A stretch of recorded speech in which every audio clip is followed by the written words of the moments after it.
Hey UC family and friends, welcome back. We're here again trying to stump Josh. Although we decided to rename the segment Decipher the Pfeiffer.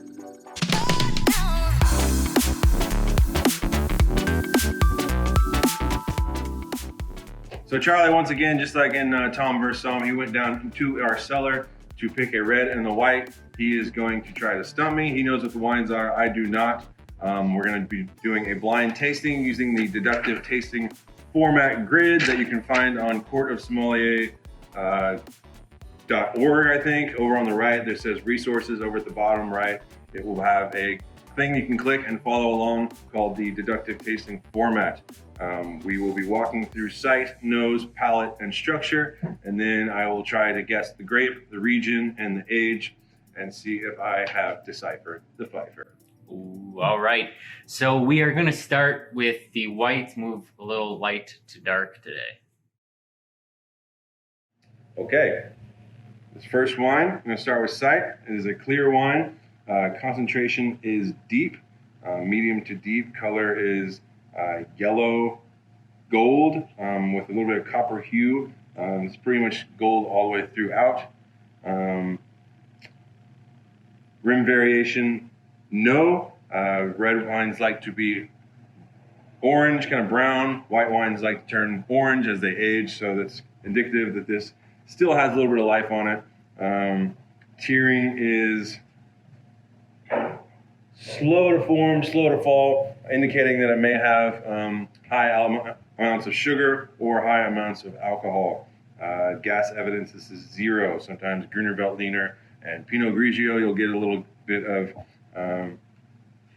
gas in there. Onto the nose. It's a clean wine. It does show a little bit of oxidation, meaning that over the time, a little bit of air comes through the cork, and so this could have seen a little bit of age in the bottle. Intensity is powerful. It's jumping out of the bottle, the glass, into my nose. Age assessment, again, is developing. Fruit, a lot of stone fruit, apricot, peach, kind of like bruised yellow apple, bruised peach, non-fruit, a little bit of floral, kind of like white lilies, and then a little bit of spice, get a little bit of mushrooms in this, kind of like compost. Mineral, you get some whetstone. Wood, I don't think this has seen any age in wood. I'm going to stop you there, Josh. Yes, Charlie. So I kind of want to know, how can you tell, what types of woods are used in the aging process, the difference between new age and old age barrels, and, the size difference? So most wine's going to be aged in some sort of wood, either neutral or new. If it's new, it's going to be real intense on those baking spices, clove, nutmeg, cinnamon, allspice. You also get some of those like vanilla, buttery notes. If it's neutral or kind of like concrete, it's going to be a lot more zippy acidity. If it's French, most wines that you'll have are aged in French wood. If it's American, then you might get a little bit of like dill, coconut aromas on the nose. There are also Slovenian and Hungarian casks that are being used, but we won't get into that. On to the palate.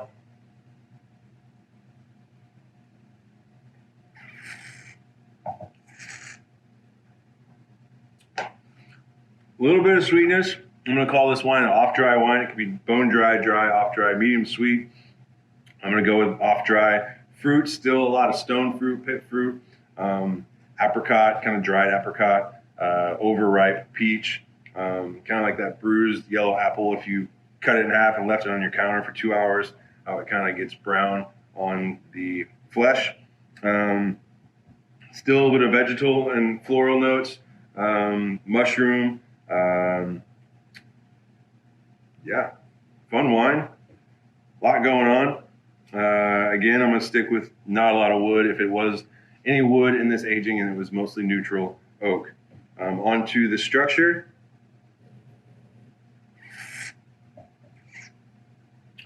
Phenolic bitterness, not a lot there. Again, this has a little bit of sugar in it, so you're not going to get a lot of that bitterness that you might get in a Pinot Grigio.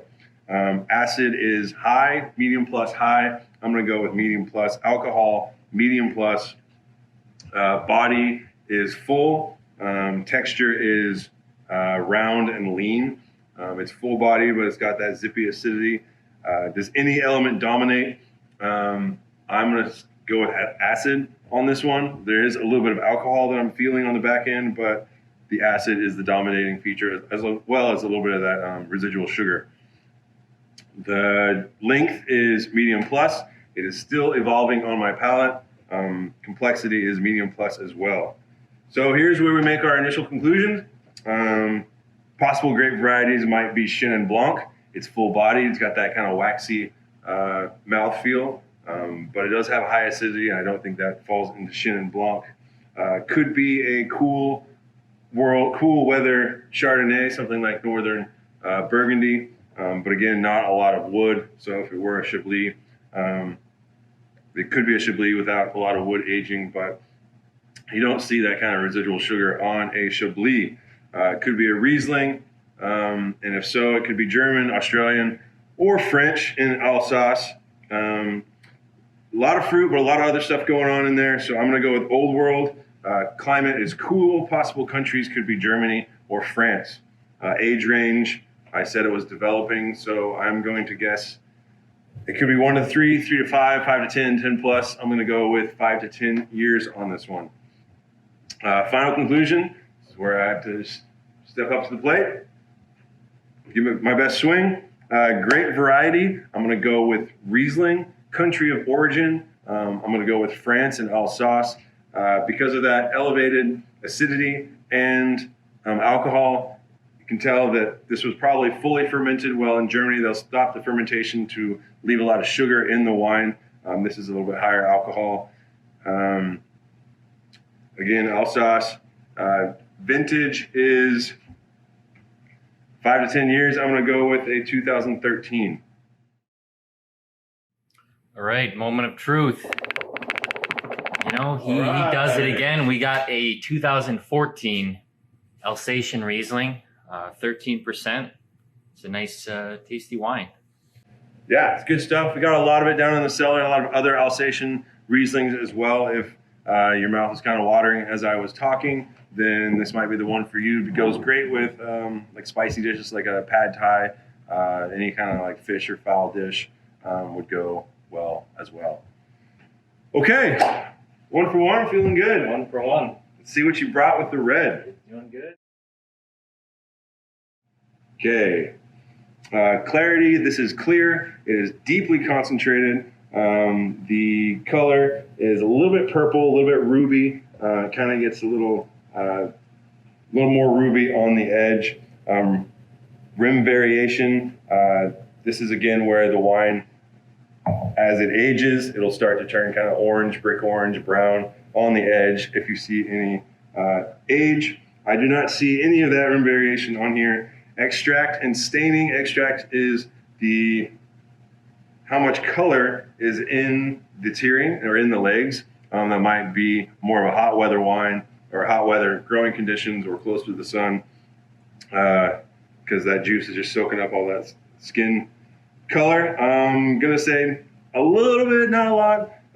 Tearing is medium. They are not fast, not slow to form. Gas evidence is no. On to the nose. This is a clean wine. I see no faults in this. Intensity is moderate. Age assessment is youthful to developing. I'm going to go with youthful. Our fruit, a lot of black fruit. Blackberry, black cherry, black raspberry. You do get some kind of red cherry. But this is a black fruit dominated wine. Fruit character is ripe to overripe, not underripe. A little bit dried. Non-fruit, a lot going on here too. Kind of a lot of animal, herbal, spices. You get black pepper. Get kind of like that barnyard animal gaminess on the nose. This is one of my favorite styles of wine. Other than that, not a lot of earth or mineral, maybe some chalk, but I would be probably stretching with that. For wood aging, I would say this saw a little bit of new French oak. Now I got a question about the nose, Josh. Yes, sir, Pfeiffer. So you give all these descriptions about all these, macerated fruits or overripe, underripe. How do you arrive at these conclusions? How do you get to a point where you can train your nose that way? Well, I can start by saying be that weird guy or girl in the grocery store that is picking up all the fruit, all the vegetables, all the spices, and smelling them, just kind of saving that in your Rolodex of kind of like nose aromas. Go to the back of the kitchen, smell the spice rack. We're lucky enough to have a full professional kitchen where we can go up and smell things cooking all the time. That fruit that starts out one way over time will turn into maybe dried, desiccated, stewed. We're lucky enough to have Chef Paul Dewey and his team cooking all the time. We get to try things all the time. I encourage everyone else to do that as well and pay attention to what you're smelling. There's a whole world out there. Stop and smell the roses, people. Okay, on to the palate.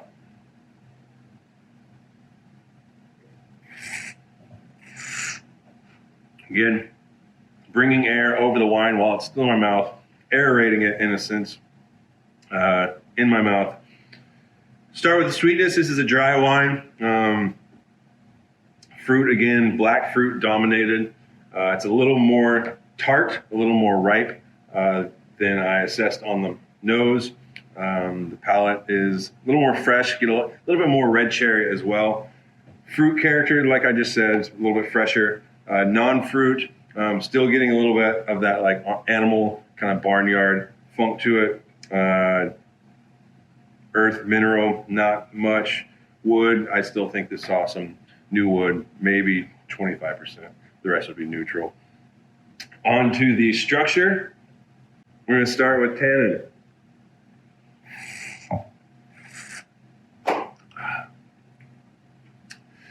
Tannin is medium. Acid is medium as well. Alcohol, I don't want to sound like a boring broken record, but also medium. Body is full. Texture is round. Does any element dominated? No, this is a very kind of medium, very balanced wine throughout. Length is medium plus. Still kind of evolving. Still getting some of those gamey notes coming up on the palate as it has gone by. Complexity, medium. Possible grape varieties could be Tempranillo. Again, I'm not getting a lot of that American oak that you see a lot in Spain. So probably not Tempranillo, but it does have a lot of the structure components. It could be a Zinfandel, but it's not as sweet or jammy. It's got a little bit of tannins but it couldn't. Maybe a Grenache, maybe a Syrah, something from like the Rhone GSM blends. Old World, New World. This is a black fruit dominated wine. Fruit forward typically means New World, kind of tertiary aromas. The secondary aromas more of an Old World wine. This is a fruit dominated wine. So I'm going to go with New World. Climate is moderate. The tannins weren't super elevated. The acidity wasn't super elevated, meaning it could be cool. Tannins could be warm. Alcohol wasn't super elevated, so I think this is a moderate climate. Possible countries, if we look to our certified sommelier examination, possible red grapes and regions. Possible countries could be America, could be Spain, maybe France. I digress. Age range could be 3 to 5 years. Great variety and blend. A lot of black pepper. Black pepper always makes me think of Syrah first, and then black fruit. A lot of Syrahs have blue fruit as well. I did not get this in that get that in this, but I still think it's a Syrah. Country of origin, if it's Syrah, it could be California, it could be Australia. I'm going to go with California. A little bit more of a cool climate. Region, appellation. Where could Syrah come from? It could be Napa, Sonoma, Central Coast. Napa's a little bit hotter, so I'm gonna go with Sonoma on this one. A little bit cooler, and then vintage is 2016. I said it was youthful, 3 to 5 years, so I'll say 2016. All right, the big reveal. We have Sonoma Syrah Rami. It's about 2 years off, but still kind of in that range. You know, I'd say that's a pass. All right, feeling good about this one, Charlie. You're setting me up for success. You know, I tried doing the 2 of the same years, kind of see if that would either jog your memory or not. But I don't know if it really did much for you. But you know, I try to throw some different things at you. Very cool.